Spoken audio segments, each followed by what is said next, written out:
Doctor Zakir Naik নাম শুনেছেন? Doctor Zakir নায়েকের নাম শুনেছেন? বিশ্ববিখ্যাত ইসলামিক স্কলার, বিশ্ববিখ্যাত ইসলামিক স্কলার ডাক্তার জাকির নায়েকের কিছু মাসআলার ব্যাপারে উম্মতের উলামায়ে কেরামদের প্রচুর মতভেদ আছে এবং তিনি বিরোধিতা করেছেন, আমরাও বিরোধিতা করছি। তার সব মাসালা মানা যায়?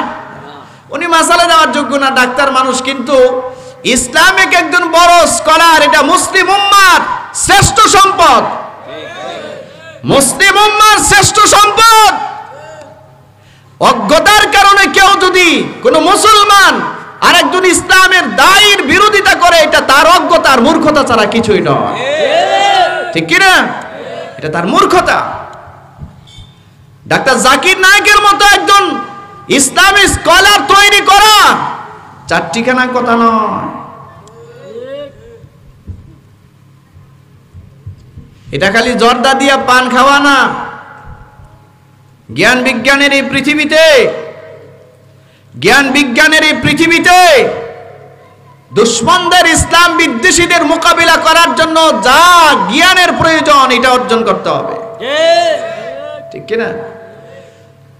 এটা পরিষ্কার। ডাক্তার জাকির নায়েক সাহেবের কিছু কিছু বিভ্রান্তিকর মাসালা আছে, মানলাম না। আমার সবগুলো কথা আপনার মানতে হবে, এটা জরুরি। আমার একটা দুইটা কথা এদিক সেদিক হতেই পারে। আমার 1 লাখ কথার মধ্যে 2টা কথা যদি এদিক সেদিক হয়, আপনি 2টা কথা বাদ দিয়ে দেন, যেটা ভালো সেটা নেন, ঠিক কথা ঠিক কিনা? যেটা ভালো না সেটা নেন না। এই জন্য আমি একজন স্কলারকে আপনি অবাঞ্ছিত ঘোষণা করে দিবেন, এটা কোনো মুসলমানের কাজ হতে পারে না। কি হয়েছে? ডাক্তার জাকির নায়েকের জন্ম ইন্ডিয়াতে। কোন অপরাধে তার পাসপোর্ট কেড়ে নিয়েছে ইন্ডিয়া সরকার? তাকে দেশান্তরিত করা হয়েছে, দেশে দেশে ঘুরে বেড়ায়। অপরাধটা কি? ডাক্তার জাকির নায়েকের অপরাধ একটাই, ইসলামের সুমহান আদর্শ যুক্তির আলোকে, কোরআন সুন্নাহর আলোকে মানুষের সামনে উদ্ভাসিত করে দেয়। যেই যুক্তির সামনে অমুসলিম শক্তি টিকতে পারে না, এরা তখন ব্যবস্থা নিয়েছে, হয় মারতে হবে আর না হয় দেশান্তরিত করতে হবে। ঠিক এই অবস্থাটা আরো স্কলারদের ব্যাপারে হয়েছে। নবীজির ব্যাপারে এই সিদ্ধান্ত নিয়েছিল কাফেররা। মক্কার হেরেমের ভিতরে রক্তপাত ঘটানো, মারামারি করা, এটা দুনিয়ার সূচনা থেকেও সম্পূর্ণ নিষেধ ছিল, আজও নিষেধ, কিয়ামত পর্যন্ত নিষেধ থাকবে। কিন্তু ওই অপরাধীরা মক্কার হেরেমের ভিতরে রক্তপাত নিষেধ এটা মানত। মক্কার কাফের মুশরিকরা, আবু জাহেল, উতবা, শাইবা, এই ওলীদ ইবনে মুগীরা সহ এরা জানতো যে হেরেমের চত্বরে রক্তপাত করা যাবে না, একটা হিংস্র জানোয়ারকেও মারা যাবে না। কিন্তু তারা নিজেদের জন্য বৈধ করে নিয়েছিল মুহাম্মদকে মারা বৈধ হবে। নাউজুবিল্লাহ, যে আসতে বললেন, আরো জোরে বলুন নাউজুবিল্লাহ। এটা কেন বলেছে, এনে কেন করেছে? আপনারা কথাটা কি আমি বুঝাইতে পারছি আপনাদেরকে? তারাও যারা মূর্তি পূজক, এরাও জানতো, বুঝতো যে হেরেমের চত্বরে রক্তপাত ঘটানো যাবে, কিন্তু মুহাম্মদকে মারা জায়েজ।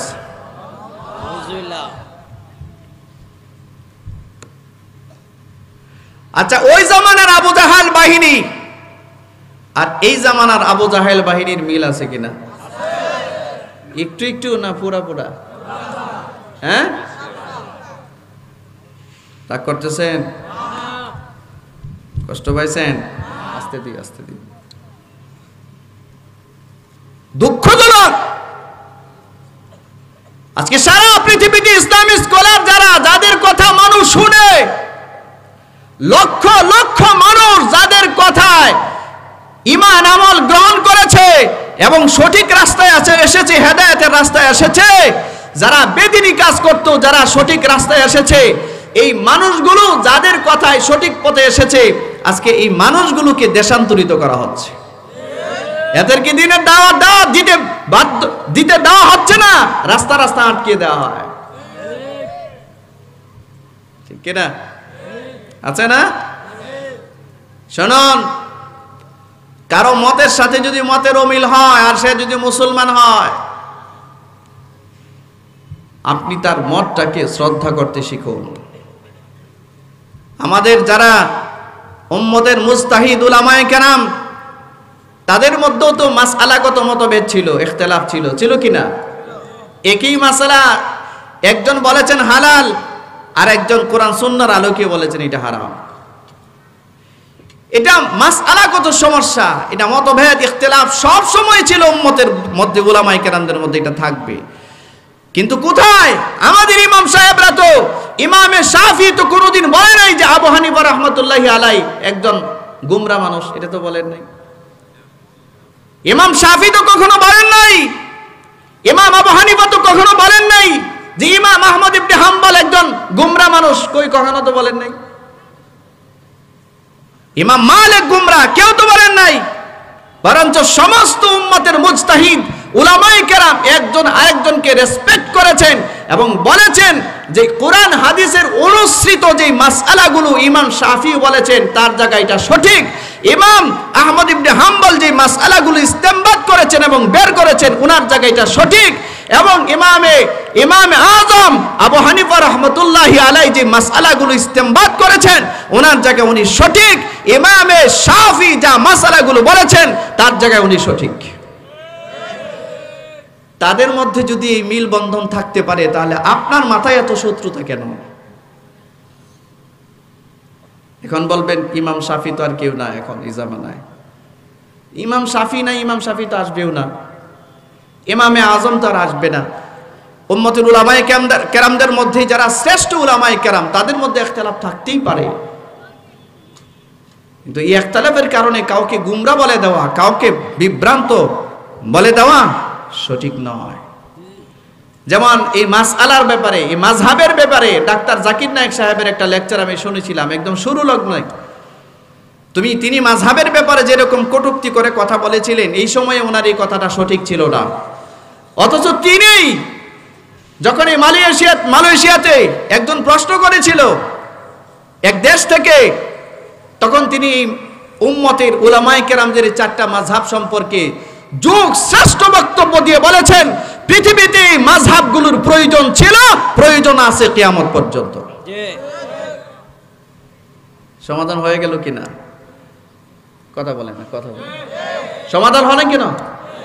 অথচ আপনি তাকে কাফের ঘোষণা দিয়ে দিয়েছেন, আমি কাফের ঘোষণা দিয়ে দিচ্ছি। শোনেন, আমাদের মধ্যে যথেষ্ট অদূরদর্শিতার অভাব আছে, দূরদর্শিতার অভাব যথেষ্ট আছে। একজন মুসলমানকে শতভাগ পর্যবেক্ষণ করার আগেই তাকে মুরতাদ কাফের ঘোষণা দিয়ে দেওয়া কোনো জ্ঞানীর কাজ নয়। ডাক্তার জাকির নায়েকের মতো একজন জ্ঞানী তৈরি করা এটা চারটিখানি কথা নয়, এটা আয়াতুম মিন আয়াতিল্লাহ। মাঝে মধ্যে আল্লাহ পাক এরকম জ্ঞানী গুণী পৃথিবীতে পাঠায়, ঠিক কিনা? আপনি পারবেন অমুসলিমদের সাথে জ্ঞান দিয়ে ফাইট করতে? জান না, আপনি তো বহুত বড় কিছু নিজেকে মনে করেন, অনেক বড় কিছু মনে করেন, আপনি অমুসলিম শক্তির সাথে ফাইট করেন না জ্ঞান বিজ্ঞান দিয়ে, পারবেন না। যে যেই কাজটা পারে তাকে রেসপেক্ট করা উচিত, ঠিক কিনা? ডাক্তার সাহেব যে কাজটা করেছেন তার জায়গায় ঠিক, হ্যাঁ ওনার যেই মাসালাগুলো ভুল আছে আমরা এই মাসালাগুলো ভুল বলে দিয়েছি, বাস শেষ। কিন্তু একজন ইসলামিক স্কলার হিসেবে গোটা মুসলিম উম্মার জন্য ডাক্তার জাকির নায়েক আল্লাহ প্রদত্ত এক মহা নিয়ামতের নাম। জানি না আপনারা রাগ করলেন কিনা, রাগ করলে আমার কিছু আসে যায় না। সত্যটা উচ্চারণ করার সময় এসেছে, আত্মজিজ্ঞাসা এবং আত্মসমালোচনার সময় এসেছে। সারা পৃথিবীর অমুসলিম শক্তির মাথা ব্যথার কারণ হয়ে গিয়েছিল এই ডাক্তার জাকির নায়েক, আর এখন হয়েছে আর একজন ডক্টর, বাংলাদেশের সম্পদ, নাম নিল তো মুসিবত। ইসলামিক স্কলারদের নাম নেওয়া এখন মুসিবত। প্রিয় ভাইয়ের আমার, আমি বলবো ইসলামের ক্ষেত্রে হৃদয়কে, মনকে উদার করতে হবে। এটা ব্রড মাইন্ডের হতে হবে, বড় উদার হতে হবে। আমাদের ইমাম সাহেবরা, আমাদের ইমামরা, আমাদের আকাবির যারা, তাদের হৃদয় প্রশস্ত হৃদয় ছিল, প্রশস্ত হৃদয়। আর আপনার এই ভারতবর্ষে দুইজন বিখ্যাত বুজুর্গ আছেন, বিখ্যাত বুজুর্গ। একজন একটু মাঝে মাঝে গান বাজনা করতো, আর একজন শতভাগ শরিয়ার উপরে ছিল। তো এই গান বাজনাটারে উনি অপছন্দ করত। মৃত্যুসজ্জায় শায়িত, মৃত্যুসজ্জায় শায়িত যিনি শতভাগ শরিয়ার উপরে প্রতিষ্ঠিত ছিলেন, সাকরাত শুরু হয়ে গেছে, এই মুহূর্তে ওই বুজুর্গ আসছেন তাকে দেখার জন্য। সংবাদ পাঠিয়েছেন, খাদেমের কাছে গিয়ে বলো, তিনি তো আমাকে সারা জীবনেই আমার কোথাও মাহফিল হলে কোনোদিন যাইতো না, আমার বলতো যে আমি ভ্রান্ত। গিয়া বলে আমি ওনাকে দেখতে এসেছি। ভিতর থেকে জানিয়ে দেওয়া হলো এরকম বেদাতির সাথে, কবিরা গুনার সাথে যার সম্পর্ক, আমি তার চেহারা দেখতে চাই না। তো যেই বুজুর্গ আসছেন তিনি সংবাদ পাঠালেন, আল্লাহর ওলি যাকে বেদাতি বলে এবং গুনাহগার বলে সাব্যস্ত করেছে, তুমি গিয়া বলো আমি বেদাত এবং গুনাহ থেকে তওবা করে এসেছি। সংবাদটা দেওয়ার সাথে সাথে মৃত্যু পথযাত্রী আল্লাহর ওলি নিজের মাথার পাগড়িটা খুলে খাদেমকে বললেন, রাস্তায় বিছিয়ে দাও, তাকে আসতে দাও। আল্লাহু আকবার বলেন। এটাই ছিল ইসলামের শিক্ষা, এটাই ভালোবাসা। একজন আলেমের প্রতি এই ভালোবাসা পোষণ করতে হবে। দুশ্মনী যদি থাকে, মাসালাগত আলোচনা থাকতে পারে। কথাটা বুঝতে পারছেন? সম্মানিত উপস্থিতি, কথাটা একটু গভীর হয়ে গেছে, জানি না আপনারা রিয়েলাইজ করতে পেরেছেন কিনা। এই জন্য বলেছি, কথায় কথায় এসে গেছে। তৎকালীন সময়ে আবু জাহেল, উতবা, সাইবা এরা হেরেমের, কাবার চত্বরে, হুদুদের ভিতরে আপনার রক্তপাত ঘটানো, মারামারি করা, এটা তারাও জানতো এটা নিষেধ। কিন্তু মুহাম্মদ সাল্লাল্লাহু আলাইহি ওয়াসাল্লামকে হত্যা করা, আক্রমণ করা, এটাকে তারা বৈধ মনে করত। কেমন হয়ে গেল না এটা? তো আল্লাহ তাআলা বলে দিলেন, নবী যেই হারামের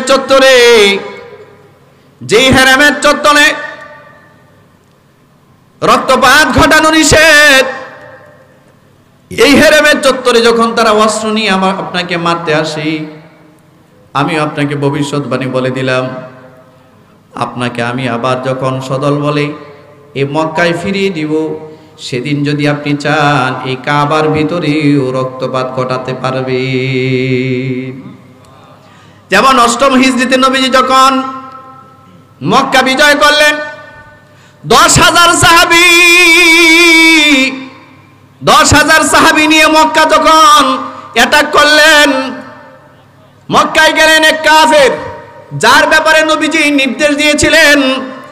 মক্কায় প্রবেশ করার আগেই নবী নির্দেশ দিয়েছিলেন, একে যেখানে পাওয়া যাবে সেখানে তাকে হত্যা করতে হবে। নির্দেশনা কার? নবীর নির্দেশ ছিল, তাকে যেখানে পাওয়া যাবে সেখানেই হত্যা করতে হবে। নবীজি যখন কাবা দখল করলেন, ওই দুরাচার পাপিষ্ট নিজেকে রক্ষা করার জন্য কাবার গিলাফের মধ্যে গিয়ে ধরে রাখছে। কোথায়? কাবার গিলাফে ধরে রেখেছে। এর অর্থ হচ্ছে, কাবার গিলাফে যদি কেউ ধরে রাখে তাহলে তাকে আর মারা যাবে না। নবীজির কাছে সংবাদ দিলেন, আল্লাহর নবী, যার ব্যাপারে আপনি মৃত্যুদণ্ড ঘোষণা করেছেন সে তো কাবার দরজা ধরে আছে। আল্লাহর নবী বললেন, কাবার দরজা নয়, এ যদি কাবার উপরে উঠে দাঁড়ায় থাকে, ওরে ধরে এনে হত্যা করো, ধরো, হত্যা করো। এটা নির্দেশ। আজকের এই দিনের জন্য, কিছু সময়ের জন্য আল্লাহ এই কাবার অভ্যন্তরে, হুদুদের ভিতরে রক্তপাত করা আমার জন্য বৈধ করেছেন কিয়ামত পর্যন্ত, আর এটা কারোর জন্য বৈধ নয়। কেন বৈধ হয়েছে? এই বৈধটা হতো না, এই বৈধটা করছে মক্কার কাফেররা। কারণ তারা বৈধ মনে করেছিল নবীকে হত্যা করা। কথা কি বুঝতে পারছেন? রসুলকে হত্যা করা কি মনে করেছিল? এই কথাটা আল্লাহ পাক বলেন, ওয়া আনতা হিল্লুম বিহাযাল বালাদ। নবীজি এই শহর যেটা এখন আপনার জন্য নিরাপদ নয়, 13টা বছর মক্কার জমিনে শুধু নবীজি নিগৃহীত হয়েছেন, নির্যাতিত হয়েছেন, মাজলুম হয়েছিলেন। ঠিক কিনা জোরে বলেন, এই জোরে বলেন, কথা বলেন। মক্কার জমিনে নবীজি দাওয়াত দিতেন, নবীজি রাস্তা দিয়ে হাঁটতেন, পাগল মনে করে রসুলকে তারা পাথর মারত। নবীজিকে কখনো তারা বলে পাগল, রসুলকে তারা কখনো বলে জাদুকর, নবীজিকে কখনো বলে তারা একজন কবি। নাউজুবিল্লাহ বলেন, নাউজুবিল্লাহ। নবীকে কখনো কখনো তারা বলে নবী একজন গণক। নাউজুবিল্লাহ বলেন জোরে, আরো জোরে বলেন নাউজুবিল্লাহ। নবীজিকে বিভিন্ন ভাবে মেন্টালি টর্চার করেছে, কখনো কখনো নবীজিকে ফিজিক্যালি টর্চার করেছে। আল্লাহর নবীকে 13টা বছর মক্কার জমিনে নির্যাতিত হয়েছেন। সাহাবায়ে কেরামদেরকে নিয়ে নবীজি সেখানে নির্যাতিত এবং নিষ্পেষিত হয়েছেন। পরক্ষণে নবীজিকে তারা হত্যা করার জন্য চূড়ান্ত সিদ্ধান্ত গ্রহণ করলো যে মুহাম্মদকে কোনোভাবেই যখন এই কালিমার দাওয়াত থেকে নিবৃত্ত করা যায় না, তো এই মক্কার সমস্ত সন্ত্রাসী গোষ্ঠীগুলো একত্রিত হয়ে নবীজির ঘরের চতুর্দিক থেকে অ্যাটাক করে সিদ্ধান্ত নিল, যদিও বা এটা হেরামের ভিতরে, তারপরেও মুহাম্মদকে মেরে ফেলতে হবে। নাউজুবিল্লাহ জোরে বলুন। আরে রাখে আল্লাহ, আরো জোরে বলুন, রাখে আল্লাহ আর মারে আল্লাহ। আচ্ছা, তারা সব সন্ত্রাসীগুলো মিলিয়ে, তৎকালীন সময়ের সমস্ত টেররিস্ট সন্ত্রাসী সশস্ত্র সংগঠনগুলো মিলিয়েও নবীজিকে মারতে পেরেছিল? রক্ষা করেছেন কে? চিৎকার করে বলুন, চিৎকার করে বলুন, কে রক্ষা করেছিলেন? সেই আল্লাহই মক্কা বিজয় দিলেন। আল্লাহ যেন রসুলকে বললেন, নবী, হেরেমের চত্বরে তোমাকে হত্যা করাটা তারা বৈধ মনে করেছিল, বিনিময়ে আমি আল্লাহ এই মক্কা চত্বরে রক্তপাত ঘটানো আপনার জন্য আমি বৈধ করে দিলাম। আপনাকে এই পাওয়ার আমি দিয়ে দিলাম। আমি পৃথিবীর কোন নবীকে এই পাওয়ার দেই না যে কাবার চত্বরে রক্তপাত ঘটাবে, হেরেমের হুদুদের ভিতরে রক্তপাত ঘটাবে। এই অনুমতি আমি কাউকে দেই নাই, আপনাকে দিলাম। আপনি যতক্ষণ ইচ্ছা ততক্ষণ সেখানে ইচ্ছা করলে বদলা নিতে পারবেন। নবীজি 13 বছর নির্যাতিত হওয়ার পর মক্কা ছেড়ে মদিনায় হিজরত করে চলে গিয়েছেন।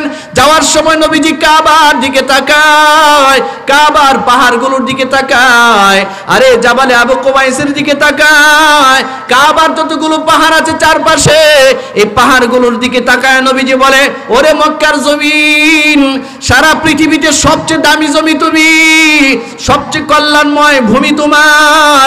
এই কাবার অধিবাসীরা, তোমার অধিবাসীরা যদি আমাকে নির্যাতন না করতো তো আমি তোমাকে কখনোই ছেড়ে যেতাম না। আল্লাহু আকবার। আমি কখনোই তোমাকে ছেড়ে যেতাম না। বারবার নবীজি যখন মক্কা ছেড়ে চলে যায়, বারবার পিছন ফিরে তাকাচ্ছিলেন, মক্কার দিকে তাকাচ্ছিলেন, বারবার মক্কার দিকে তাকাচ্ছিলেন। আল্লাহ পাক জিবরিল আমিনকে পাঠিয়ে দিয়ে রাসূলকে জানিয়ে দিলেন, নবীজি আপনি, ও জিবরিল, তুমি আমার বন্ধুর কাছে গিয়ে বলো, এই কাবার দিকে তাকিয়ে বারবার আফসোস করার সুযোগ নাই, প্রয়োজন নাই। আমি আল্লাহ ওয়াদা দিলাম, ওয়া আনতা হিল্লুম বিহাদাল বালাদ, এই শহর আপনার জন্য আবারও আমি বসবাসের যোগ্য করব। যেই শহর থেকে আপনি বিতাড়িত হয়েছেন, এই শহর আবারও আপনার হবে। আল্লাহু আকবার। হয়েছে কিনা? হয়েছে কিনা?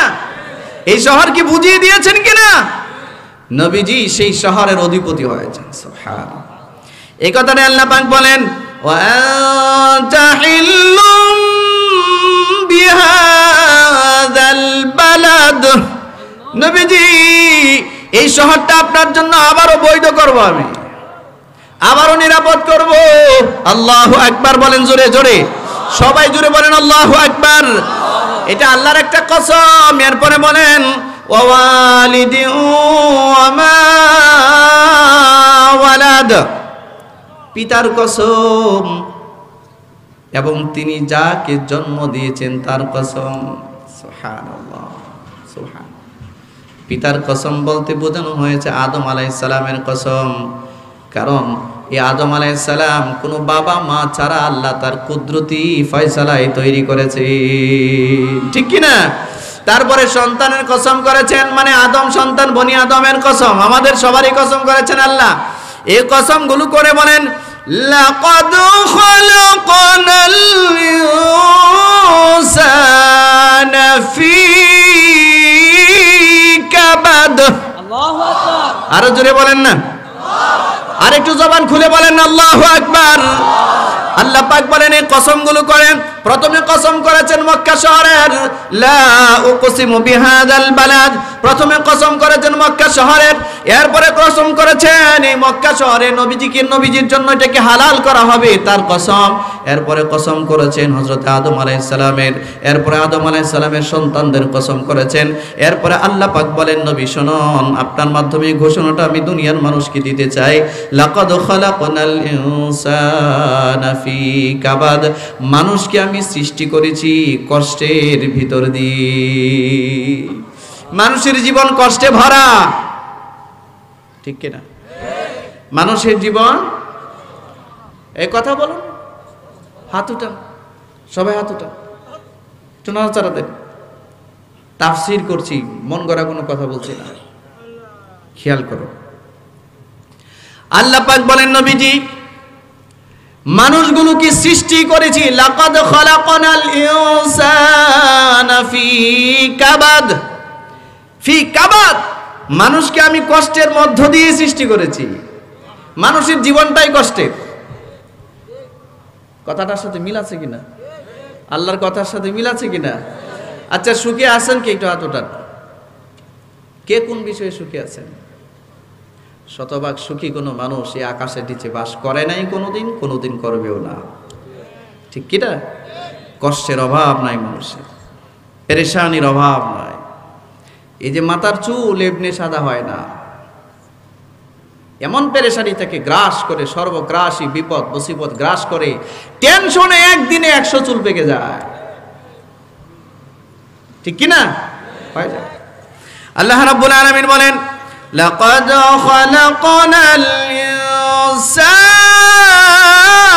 ফি কাবাদ, আল্লাহু আকবার, অবশ্যই আমি মানুষ সৃষ্টি করেছি কষ্টের মধ্য দিয়ে। কেমন কষ্ট? একটা শিশু বাচ্চা কেমনে আসে মার গর্ভে? একটা শিশু বাচ্চা কেমনে আসে? এমনি আসে না। পৃথিবীর প্রতিটা মানুষের নির্যাস, সার নির্যাস এক একটা দেশের মধ্যে আল্লাহ ছড়িয়ে ছিটিয়ে রেখে দিয়েছেন। আমার অস্তিত্ব, আপনার অস্তিত্ব সারা পৃথিবীতে আল্লাহ ছড়িয়ে ছিটিয়ে রেখে দিয়েছেন। আল্লাহ পাক মানুষকে সৃষ্টি করেছেন মাটির নির্যাস থেকে। কোথা থেকে? ওয়ালাকাদ খালাকনাল ইনসানা মিন সুলালাতিন মিন তিন। আল্লাহু আকবার, জোরে বলেন। সূরা মুমিনুনে আল্লাহ পাক বলেন, হে দুনিয়ার মানুষ, আমি তোমাদেরকে সৃষ্টি করেছি মাটির নির্যাস থেকে। সুবহানাল্লাহ। এই চলাই, চুপ করো। হুজুর ছেড়ে দিব? দোয়া করে দিব? খুশি দে না, আমার খুশি হলে ছেড়ে দিলেই ভালো। হ্যাঁ, কিছু সময় বলবো। হুজুর এই দেশে তাকাচ্ছে, আবার রেস্ট্রিকশন আছে তো। আমাদের দেশে তো গানের রেস্ট্রিকশন নাই, কিন্তু মাহফিলের রেস্ট্রিকশন আছে। 10টার পরে যেতে পারবেন না, 11টার পরে যেতে পারবেন না, মাইক ব্যবহার করতে পারবেন না, জোরে কথা বলতে পারবেন না, তাকবীর দিতে পারবেন না।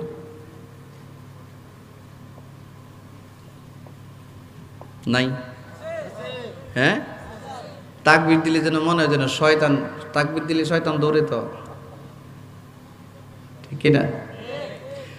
যাই হোক, বললাম না, আমাদের দেশে সারা মাসে, সারা দিন, সারা রাত, সারা দেশে পূজার ঢুল বাইরানি সম্ভব হয়, কিন্তু মাইক বাজানো নাকি নিষেধ, ঠিক না? যাই হোক, দিন ঘুরবে ইনশাআল্লাহ। দিন আসবে, আবারও দিন আসবে, ঠিক কিনা জোরে বলেন। আমাদের দেশে অমুসলিমরা যেমন সারা দিন রাত তারা তাদের ইবাদতখানায় ইবাদত করতে পারে, কোনো বাধা নিষেধ নাই, এটা কখনো দেওয়া যাবেও। করুক, তো তাদের জন্য সারা রাত ব্যাপী ঢোল বাজনা বাজানো যদি অনুমতি দিতে পারেন, মাহফিল কেন 11টার পরে আর চলে না? এই বৈষম্য কেন? এগুলো বন্ধ করেন।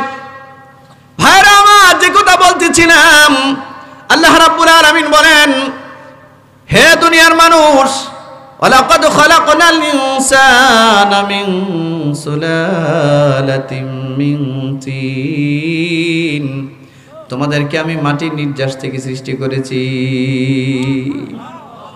সুম্মা খালাকনান নুতফাতা আলাকাতান ফাখালাকনাল আলাকাতা মুদগাতান ফাখালাকনাল মুদগাতা ইযামা فكسونا العظام لحما ثم أنشأناه خلقا آخر فتبارك الله أحسن الخالقين الله أكبر বলেন, আরো জোরে বলেন আল্লাহু আকবার। আল্লাহ রাব্বুল আলামিন বলেন, হে গোলাম, তোমাকে আমি মাটির নির্যাস থেকে বানিয়েছি। মাটির নির্যাস কোথায় ছিল? তোমার যেই মাটি থেকে উৎপন্ন করেছি। তুমি একটা আপেল খাও, আপেল, অথচ আপেলটা আমি বাংলাদেশে তৈরি করি নাই। আপেলের জন্ম দিয়েছি অস্ট্রেলিয়ায়, সেই অস্ট্রেলিয়া থেকে আপেলটা পাঠিয়ে দিয়েছি বাংলাদেশে। একটা কমলা, এটার জন্ম দিয়েছি অস্ট্রেলিয়ায়, সেই কমলাটা বিশেষ পদ্ধতিতে পাঠিয়ে দিয়েছি বাংলাদেশে। একটা খেজুর, সেটার জন্ম দিয়েছি আমি জাজিরাতুল আরবে, এই খেজুরটা জাহাজ দিয়ে পাঠিয়ে দিয়েছি বাংলাদেশে। আমি একটা মাছের জন্ম দিয়েছি সাগরের তলদেশে, এই মাছটাকে আমি বিশেষ পদ্ধতিতে জেলের জালের মধ্যে আটকায়া পাঠিয়ে দিয়েছি তোমার বাজারে। আমি আল্লাহ একটা ইলিশ মাছ সেই পদ্মা নদীর গহীন জল থেকে জালির একজন জেলের জালের মধ্যে আটকিয়ে দিয়ে আমি তোমার বাজারে তোমার মুখের সামনে পাঠিয়ে দিলাম, আর তোমাকে অর্থ দিলাম, সেটা ক্রয় করে তুমি খাবার খেতে পারো। অনেক বেকুব মনে করে অর্থ থাকলেই মনে হয় বড় বড় মাছ কিনা যায়, অর্থ সম্পদ থাকলেই মনে হয় সব কিছু আরামায়েশ করা যায়। না না না, টাকা আছে আপনি বড় মাছ কিনতে পারবেন, অর্থ আছে আপনি পুরো আস্তা গরু কিনে ফেলতে পারবেন, অর্থ আছে আপনি 1 কেজির জায়গায় 10 কেজি ফল কিনতে পারবেন। কিন্তু ডাক্তার আপনাকে নিষেধ করে দিয়েছে এগুলো আপনার চলবে না। ঠিক কিনা জোরে বলেন? আরে বাড়ির গাড়ির যে ড্রাইভার, গাড়ির ড্রাইভার সব খায় আর বাড়িওয়ালা যাও খায়। অর্থ থাকলেই সব খাওয়া যায় না। রিজিকের ফয়সালা যদি আল্লাহ আপনার জন্য না করেন তাহলে এটা হবে? কোনোদিনও হবে? এজন্য আল্লাহ বলেন, বান্দা আমি রব্বুল আলামিন, আমি তোমাকে মাটির নির্যাস থেকে সৃষ্টি করেছি। কোথায়? সে আপেল অস্ট্রেলিয়া গেছেন, অস্ট্রেলিয়ার আপেল চলে আসছে। আপনাকে কয়টা টাকা দিচ্ছে, কিনে আনছেন, খেয়েছেন, রক্ত হয়েছে, নির্যাস তৈরি হয়েছে, আপনার শরীরের ভিতরে শুক্রবিন্দু তৈরি করেছেন আল্লাহ, আর সেই শুক্রবিন্দু মার পেটের ভিতরে দিয়ে আপনাকে তৈরি করেছে। আল্লাহ রাব্বুল আলামিন বলেন, সুম্মা খালাকনান নুতফা, এই মাটির নির্যাস থেকে ফল ফলাদি গাছ, তরুলতা, শাক সবজি, এরপরে ফসল উৎপন্ন করে, ধান চাল গম সব উৎপন্ন করে তোমাকে দিয়ে আমি খাওয়াই। খাওয়ানোর পরে তোমার শরীরে রক্তের সঞ্চার হয়, সেই সঞ্চারিত রক্ত থেকে আমি শুক্রবিন্দুর জন্ম দেই। যেই শুক্রবিন্দুটা তোমার পিঠের মধ্যে আমি আটকায় রাখি। তুমি যখন তোমার স্ত্রীর সাথে সহবাসে মিলিত হও, একটা উত্তেজনাকার মুহূর্তে আমি রবের হুকুমে সেখান থেকে শুক্রবিন্দু তোমার স্ত্রীর রেহেমের ভিতরে পৌঁছিয়ে দেই। সেই রেহেমের ভিতরে গিয়ে এই শুক্রবিন্দুটা 40 দিন পর্যন্ত অপেক্ষা করে। 40 দিন পর্যন্ত থাকার পর পরবর্তী 40 দিন আসার পরে 40 দিন পর্যন্ত শুক্রবিন্দু একরকম থেকে যায়। পরবর্তী 40 দিনে আমি আল্লাহ এই শুক্রবিন্দুটাকে একটা রক্তপিণ্ডতে পরিণত করি। সেই রক্তপিণ্ড আরো 40 দিন থাকে। সেই 40 দিন অতিবাহিত হওয়ার পর আবারও এই রক্তপিণ্ডটাকে আমি একটা গোস্তপিণ্ডে পরিণত করি। ওই গোস্তপিণ্ডটা আরো 40 দিন থাকে। এই 3 40 120 দিন হয়, দ্যাটস মিন 4 মাস হয়। 4 মাস হওয়ার পরে আমি আল্লাহ পাক একজন ফেরেশতাকে আদেশ করি, তার মা রেহেমের ভিতরে চলে যাও, তার বুকে তার মুখের মধ্যে রূহ ফুঁকে দাও। অস্তিত্বের পৃথিবীতে নিয়ে আসো, তারপরে তার হাত হয়, তার পা হয়, তার মাথা হয়, তার চোখ হয়, তার গোটা দেহের জন্ম হয়, তার চোখ জন্ম হয়, তার জিহ্বার জন্ম হয়, তার সব কিছুর জন্ম হয়। আল্লাহ রাব্বুল আলামিন বলেন সুম্মা আনশানাহু খালকান আখার, এই দিক 4 মাস পরে একটা মানুষকে জন্মের অস্তিত্বের মধ্যে এনে আল্লাহ পাক রূহ ফুঁকি দিয়ে তাকে জীবন দেন মার পেটের ভিতরে। আল্লাহ বলেন তোমাকে একটা ভিন্ন রকম এক সৃষ্টিজীবী পরিণত করে আল্লাহ তাআলা বলেন সুম্মা আনশানাহু খালকান আখার ফাতাবারাকাল্লাহু আহসানুল খালিকিন। আমার মতো উত্তম সৃষ্টিকর্তা আর কি আছে? সুবহানাল্লাহ, আসতে বললেন, আরো জোরে বলুন। আল্লাহ পাক দয়া করেছেন, দয়া। মার পেটের ভিতরে একজন ফেরেশতা যখন আসে, মুখাল্লাকাতিন ও গায়রি মুখাল্লাকা, মার পেটের মধ্যে ফেরেশতা যখন আসে, এসে জিজ্ঞাসা করে আল্লাহ এর যে রূহ ফুঁকি দিতে আপনি বলেছেন, এ পুরুষ হবে না নারী? এ সুন্দর হবে না অসুন্দর? সে 5 ফিট হবে না 3 ফিট হবে? সুবহানাল্লাহ। আল্লাহ তার চোখ কি 2টা থাকবে না একটা কানা বানায় দিব? আল্লাহ সে পুরুষ হবে না নারী হবে, নাকি তৃতীয় লিঙ্গের হিজড়া হবে? হিজড়া আছে না, কোনটা হবে? ফেরেশতা অনুমতি চায় আল্লাহর কাছে। সুবহানাল্লাহ। ফেরেশতা জিজ্ঞাসা করে আল্লাহ পৃথিবীতে কতদিন বাঁচবে সে? আল্লাহ যতদিন বলেন ততদিন লেখে, ডেসক্রিপশন। ফেরেশতা জিজ্ঞাসা করে আল্লাহ ও কি কি খাবে? আল্লাহ বলেন এই খাবে।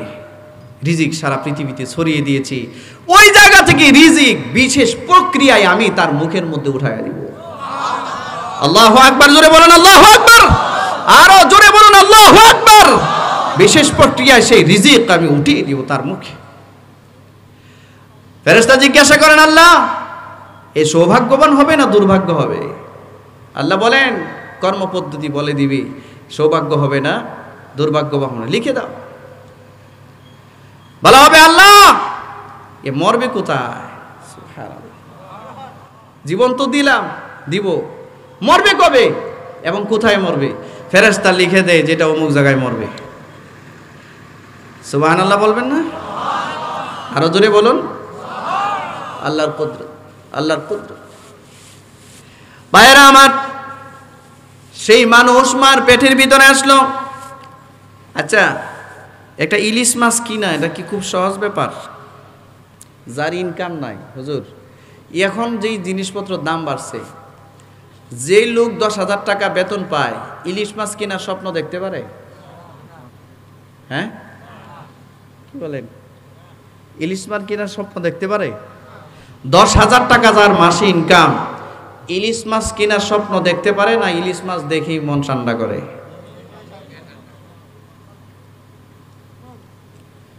যে লোকের 8,000 টাকা বেতন, সে কি মাসে 2 কেজি গরুর গোশত কিনতে পারবে? সংসার কেমনে চলবে তার? বাড়ি ভাড়া কোত্থেকে দিবে? হ্যাঁ, কোত্থেকে কিনবে সে? সে কি পারবে মাছ কিনতে? সে কি পারবে গোশত কিনতে? এটা কি কষ্ট না? 12,000 বেতন যার, সে কি মাসে তার বাচ্চা কাচ্চা বা তার জন্য, তার বিবি বাচ্চার জন্য, পরিবারের জন্য পারবে 5 কেজি ফল কিনতে? 1 কেজি ফলের দাম কত? 1 কেজি আঙ্গুরের দাম কত? আপেলের দাম কত? এটা কঠিন কিনা, কষ্ট কিনা? জোরে বলুন, কষ্ট কিনা? এই কথা আল্লাহ বলছেন, লাকাদ খালাকনাল ইনসানা ফি আহসানি তাকওয়িম, লাকাদ খালাকনাল ইনসানা ফি কাবাদ। আমি মানুষকে সৃষ্টি করেছি কষ্টের মধ্য দিয়ে, এটা সবাই পায় না। তারপরেও মার পেটে যখন আসে একটা অন্ধকার জায়গার মধ্যে আমি আল্লাহ ফি কারারিম মাকিন, একটা রেস্ট্রিক্টেড এরিয়ার মধ্যে অন্ধকার জগতে আমি আল্লাহ আমার ফেরেশতা দিয়ে লালন পালন করি। স্বাধীনতা নাই, ইচ্ছা করলে যেখানে ইচ্ছা সেখানে যেতে পারে না, এটা একটা কষ্ট। তারপরে মার প্রসব ব্যথা শুরু হয়, মার জন্য কষ্ট, বাচ্চার জন্য আসতে চায় না দুনিয়ায়।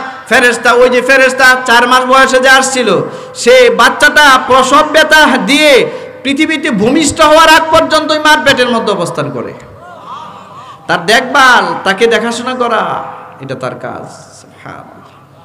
আল্লাহ সুবহানাহু ওয়া তাআলা ফেরেশতাকে নিয়োগ দিয়েছেন। ওই ফেরেশতা বাচ্চাটাকে ঘাড়ের মধ্যে ধরে পৃথিবীর জমিনে ধাক্কা দিয়ে পাঠিয়ে দেয়। দুনিয়াতে আসছে, দুনিয়াতে এসে কোনো শিশুরে হাসতে দেখছেন? কি করে? কাঁদে মানুষ কেন? সুখে থাকলে? হ্যাঁ, সুখে থাকলে না কষ্টে থাকলে? এই মিয়া কথা কো, জবান ঘোরাও। সুখে থাকলে না কষ্টে থাকলে? তো এই শিশু বাচ্চাটা পৃথিবীতে যে আসলো, সুখে আসলো না কষ্টে আসলো? কষ্টে আসছে বিদায় কেঁদে দিচ্ছে। একথায় আল্লাহ বলেন, লাকাদ খালাকনাল ইনসানা ফি কাবাদ। অবশ্যই আমি মানুষ সৃষ্টি করেছি কষ্টের ভিতরে দিয়া। আসতে চায় নাই, ফেরেশতা ঘাড়ের মধ্যে ধরে ধাক্কা মারছে। এবার কান্না শুরু করছে। কষ্টে ছিল বিদায় কাঁদে। আবার আসছি, এখন কথাও বলতে পারে না, হাঁটতেও পারে না, তার যেটা প্রয়োজন সেটা চাইতেও পারে না। এটা কষ্ট কিনা জোরে বলেন? পেশাব করছে, প্যাম্পাসের মধ্যে পেশাব করছে, তার ভালো লাগতেছে না, বলতে পারে না মা রে যে মা আমার প্যাম্পাসটা একটু খুলে দাও, বলতে পারে? এটা কষ্ট কিনা? কষ্ট কিনা? এই যে কষ্ট জিন্দেগি শুরু, তারপরে একটু শিশুকালে উপনীত হয়েছে। শিশুকালে উপনীত হওয়ার পর এইটা ধরে, ওইটা ধরে, ওইটা ধরে, যা ধরে তাই খাইতে চায়। আছে না এরকম? আপনি কি দেন যেটা ধরে এটাই খাইতে চায়? আপনি দিবেন বাচ্চারে? তারা আটকায় দিবেন। দেখবেন একটা বাচ্চার হাতে ধরলেই সে চিৎকার করে, কান্না শুরু করে, কারণ সে যেটা চাইছে এটা আপনি তারে দিচ্ছেন না। এর জন্য এটা তার কষ্ট। কষ্ট আছে কিনা? আচ্ছা, আর একটু বড় হইল, এখন স্কুলে যাও, মাদ্রাসায় যাও, খুব আরাম। কথা বলেন না কেন? হ্যাঁ, মাদ্রাসায় খবর নিছেন? এই যে 10টা ছেলে হেফজ হইছে, এমনি না। রাত্রে সারা রাত আপনি আমি নাক ডাকায়া ঘুমাই, আর এই বাচ্চাগুলো রাতে 3:30টায় উঠে তাহাজ্জুদ পড়ে, তারপরে সবক পড়ে, সবকটা ফজরের আগে হুজুরে শোনায়। কি কষ্ট তার জিন্দেগিতে! মাদ্রাসায় কি হুজুর প্রতিদিন কি বড় বড় গোশত খাওয়ান নাকি? ডাইল অমুক তমুক খেয়ে কষ্ট করে পড়াশোনা করে। আর স্কুলের ছাত্র হলে তো অভাবই নাই। ছোট বাচ্চা 12টা বই তার পিছনে ঝুলতেছে। কয়টা বই? পড়তে পারে না একটা, বই ঝুলতেছে কয়টা? 12টা বইয়ের সাথে খাতা আছে 12টা। তো ওই বাচ্চা তো আর বই নিয়ে স্কুলে যেতে পারে না, তার বাপ মা বই মাথার মধ্যে নিয়ে স্কুলে যায়। আচ্ছা, এটা কি তার কষ্টের জিন্দেগি না সুখের? হ্যাঁ, দেখেন মানুষের শান্তি কোথায়। এরপরে আসুন হাই স্কুল। ওমা, এটা তো আরো কষ্ট। হ্যাঁ, এই যে বাচ্চাগুলো হাফেজ হয়েছে, এগুলো তো 1 বছর শোনায়া এবার যাবে মালওয়ানা লাইনে পড়তে, ঠিক নয় কি? এখানে গিয়া দেখবি আরো কষ্ট। আচ্ছা, যাই হোক, পড়াশোনার লাইফটাই কষ্ট। পড়াশোনা শেষ করে মনে মনে টার্গেট নেই যে আমি একটা ভালো চাকরি করব, আমি এটা করব সেটা করব। চাকরি নিয়েছি, চাকরি নেওয়ার পর কয়েকটা বিয়ে করা লাগবে, বিয়ে করাইছি। বিবি সাহেব আসছি, বিবি সাহেব এসে বলে তেল নাই, ডাল নাই, মাছ নাই, তরকারি নাই, কসমেটিক্স নাই, শুধু নাই আর নাই, ঠিক না? কথা বলে না। বিবি সাহেবরা আছে, এই কথা কবে বলছে? এটা তাদের দোষ না। নাই তো বলবো কোত্থেকে? শেষ হয়ে যায় তো, নিলেই তো শেষ হয়ে যায়, ঠিক কিনা? তো বাসায় ঢুকলেই কি শুনবেন? নাই আর নাই। তো আপনি আনবেন কোত্থেকে? এই চিন্তা আছে, কিন্তু বলার তো ঠিকই আছে, নাই আর। কষ্ট কিনা? কথা বলেন। আরে ভাই জোরে বলেন। আচ্ছা, অফিসে কলিগ আপনার পারফরমেন্সটা একটু ভালো, ওই পাশের কলিগই দুশ্মনী শুরু করছে। তার এটা হয় না, তার সেটা হয় না, তার এই সমস্যা, তার ওই সমস্যা। কলিগের যন্ত্রণা, বসের যন্ত্রণা। কাজ একটা ভালো করে করলেও বসে কয়টা হয়েছে না। আছে না? সুখ কই? এটা ভালো চাকরি নিছে অফিসে, একটু সুখের জন্য বসে কয়, হাই মিয়া যাও, সিলেট যাও, যাও মিয়া চট্টগ্রাম যাও, বউ পোলাপান পালাই দিয়া দৌড়াও। চাকরি চাকরি, সুখ সুখ কি? আস্তে কয়, জোরে কোন কি? কষ্ট। আচ্ছা যাই হোক, কষ্ট মষ্ট করে চাকরিটা ঠিক করলেন। কয়দিন পরে একটা বাচ্চা হয়েছে, 2টা বাচ্চা হয়েছে, 5টা বাচ্চা হয়েছে, খুব সুখ। এই যে আমি আসছি, আমার মেয়েটা অসুস্থ, মনটা ভালো লাগতেছে না, জ্বর ঠান্ডা। আসার সময় খুব কান্না করতেছিল,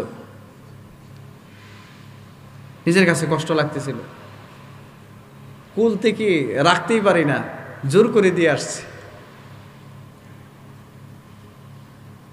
বয়ান করতেছি কিন্তু দিলটা পরে আছে ওখানে। খুব সুখ। এটা কি? মেয়ের ওষুধ লাগবে, ছেলের ওষুধ লাগবে, ছেলের মাদ্রাসার বেতন, মেয়ের বেতন, মেয়ের শীতের কাপড় লাগবে, গরমের কাপড় লাগবে, লোশন লাগবে, হ্যান লাগবে, তেল লাগবে, খালি লাগবে। সুখ। এটি যারা মিলায় তারা না বুঝে ঘটনাটা কি, ঠিকই না? আর বিবি সাহেবটা তো আছেই মাশাআল্লাহ। ঈদের সময় আসলে তো যেই ধরনের কথা বউ কয়, তখন নিজের পরনে পায়জামা আছে কিনা এটার মনে থাকে না। রাগ করতেছেন? হ্যাঁ, সত্য কথা। তবে হ্যাঁ, কিছু দিনদার মহিলা সমাজে আছে, স্বামীকে বলে দে আমাকে নিয়ে কোনো টেনশন নাই, যদি তৌফিক হয় দিবেন, না তৌফিক হইলেও আলহামদুলিল্লাহ। আর কিছু বিবি সাহেব আসতেছে এরকম আছে, কারণ এটি ওই ইন্ডিয়ান সিনেমা টিনামা দেখে তো, আপনার ওই যে ঈদ আসার আগেই, জন্মদিন অমুক দিন তমুক দিন আসার আগে বলে এই যে বিয়ার দিবস কিন্তু আসতেছে।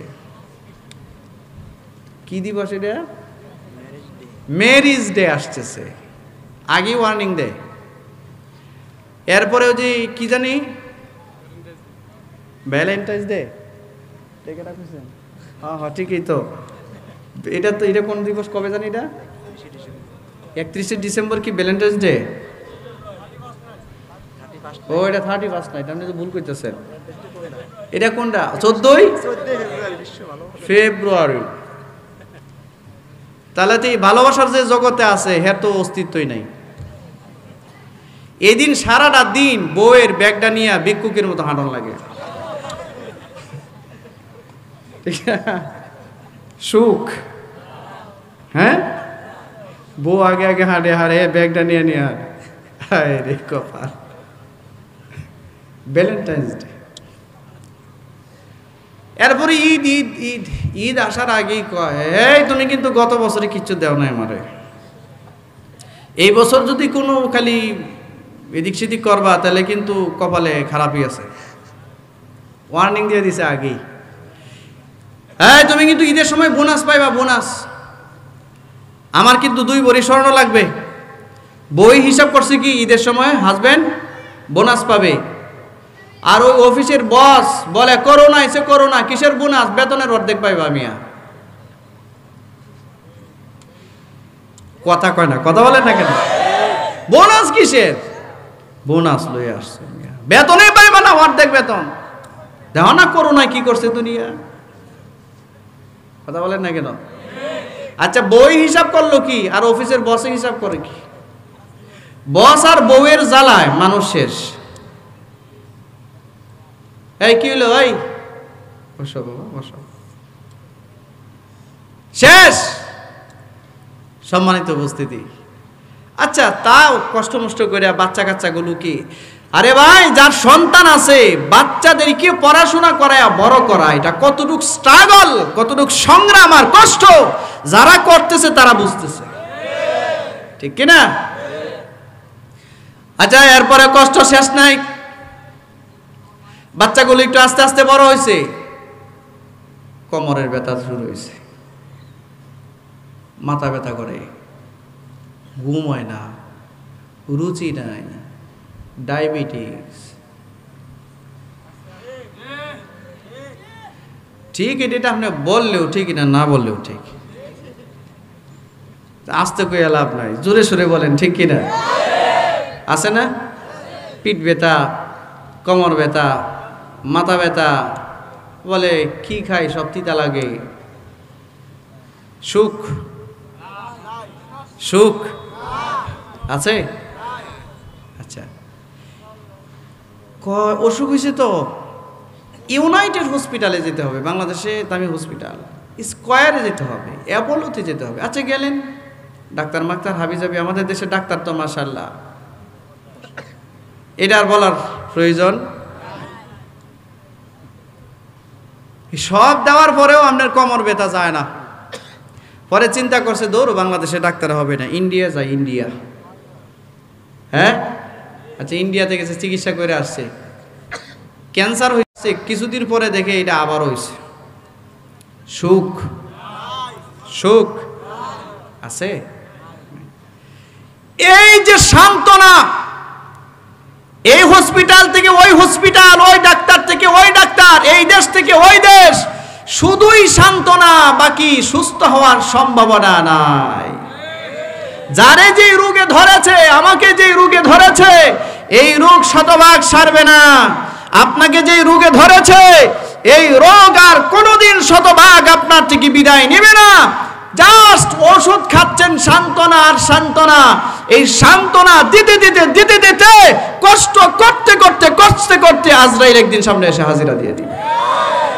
এটাই আল্লাহ পাক বলেন, লাকাদ খালাকনাল ইনসানা ফি কাবাদ। মানুষকে আমি কষ্টের মধ্যে সৃষ্টি করেছি। এই যে কষ্ট, আমাদের কষ্ট আছে। আচ্ছা ভাইরা, আমি পুরা সূরার আয়াত তরজমা সম্ভব না, ব্যাখ্যা হওয়া সম্ভব না, আমি এখানেই শেষ করতে চাই। আমি শুধু এতটুকু আপনাদেরকে বলতে চাই, এই যে কষ্ট আর কষ্ট, কষ্ট আর কষ্ট, জীবনে আসলাম, আমরা কি শুধু দুনিয়াতে কষ্ট করার জন্যই আসছি, নাকি এই কষ্টের মধ্য দিয়েও আমরা অনাদি অনন্তকালের সুখের যে ঠিকানা জান্নাত, এই জান্নাতের সামানা তৈরি করার জন্য আসছি? এই কষ্টের ভিতর দিয়ে তো আমাদের এটা করতে হবে, ঠিক কিনা? দুনিয়াতে কষ্ট করবেন 50 বছর, জান্নাতে সুখে থাকবেন অনাদিকাল। সুবহানাল্লাহ। জানেন, জান্নাতে ঢোকার পরে, জান্নাত এই কষ্টের ভিতর দিয়ে ইবাদত করা লাগবে না।